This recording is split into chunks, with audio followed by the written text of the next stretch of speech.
Hey everyone, Eric Nelson here once again, and thank you for tuning into my YouTube channel. Well, I am back with another book review, which I will be reviewing Elizabeth Marx' Ascent of Blood. Now, if in case you haven't seen my other reviews, here's why I have a copy of the book cover on a piece of paper. Both my webcam and the Kindle are on my laptop, and since I'm not all that smart on on all this new technology and how to simply show you the book cover through the webcam, I have to resort to this. So until I educate myself a little bit more, I'm going to stick to this method. So here's a cover of here's a image of the book cover in case you didn't see that clearly. Okay, so anyway, back to the Ascent of Blood. To get right to the point, this story is actually a romantic horror involving vampires. And no, this is not a a Twilight-like story. This, as a matter of fact, the only similarity to Twilight is that there are supernatural beings in here like vampires. I mean, me personally, I'm sorry, but I don't like Twilight. To all the people who do like Twilight, I'm sorry, but I just don't like it because I think most of the characters are completely motionless and don't really have any purpose except to look cute and or hot and to just be romantic people without any other purpose. So it's just my opinion. But anyway, unlike the characters in here, Sebastian the vampire and Everly the female love interest, these two characters are actually the complete opposite of Ed and of, or should I say, Edward and Bella.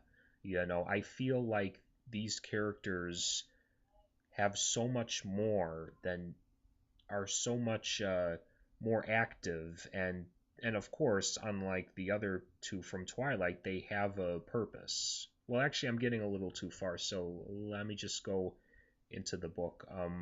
The story is actually about it. It actually begins with the vampire Sebastian,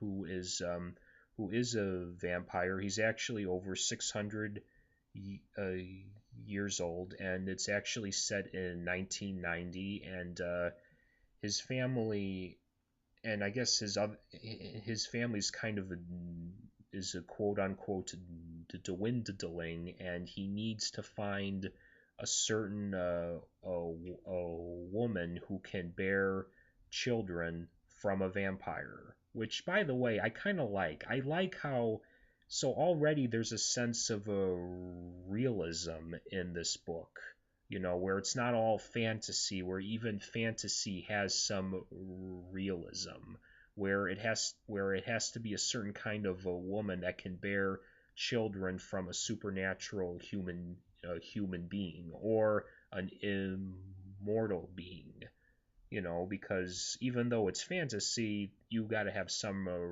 realism, and I like that in fantasy and in horror and even science fiction, because even with that, it has to make some sense.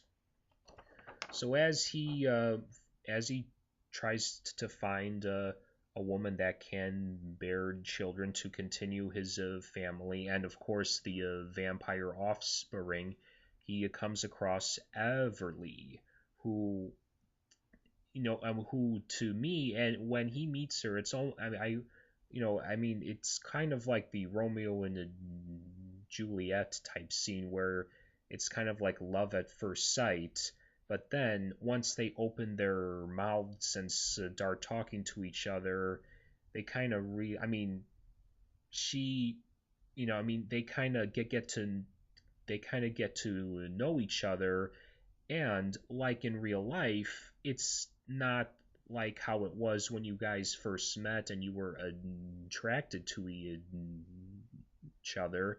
You got to know the person, and of course there's going to be some likes and dislikes, and there's even some hatred towards between the between Sebastian and Everly. So to me, it is a real relationship between two real characters. Even Sebastian, who's a vampire, and so then they do, but then after they come across their differences, even one major one, since he's a vampire and she isn't, they do, they do want to become more involved with each other until something else happens, or that he finds out about her and that she is pregnant. Now, I'm not going to talk anymore, or I'm not going to go into any more detail about the about the story, because I think that since there's so many twists and turns, and if you have seen my other reviews, I don't like to reveal a lot, because I feel like you, the readers, should read it for yourselves, and of course be surprised by the twists and turns, and like how I just like to do like sort of like a back of the book, or like back of the cover type review, where they only give out so much. So yeah, so as they realize that they want to become more involved with each other, Sebastian realizes that Everly is pregnant. I'm not going to say any more, but after he finds out, there's things really start to go kaplooey. Even after they gotten past all their differences. So yeah. So anyway, folks, in my opinion, yes, this is this is a great book, and not just because it's a fresh and a fresh and a different look from the classic vampire romance. I think that this is a great book because, like I said, it has real characters who have a real love relationship, and their progress to have a relationship. It's not all fun and games. You're gonna have to go through differences and see if it works out. And what I like also is the are the are the supporting characters, or the secondary characters. Yeah, it seems like as you read, you think that they are just there to be a secondary character. Well, as time goes on, as you read more, you'll find out that they do have a purpose. So in my opinion, there are no secondary characters in this book. Everybody has a purpose.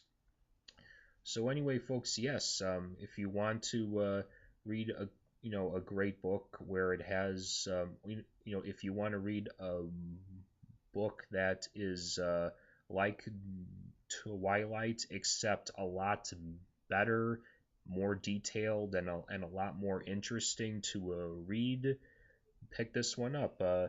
Ascent of Blood, and as you can see, I don't know if you've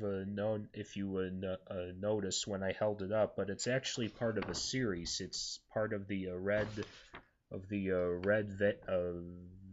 Veil series, and it's the first book. So yeah, if you like this, I'm sure you will love the other books that that will follow this one. So yes, pick this up on Amazon, on the Nook, or or anywhere, I hope, because I really hope that this book, become successful, not just because it's entertaining, but I think the author deserves.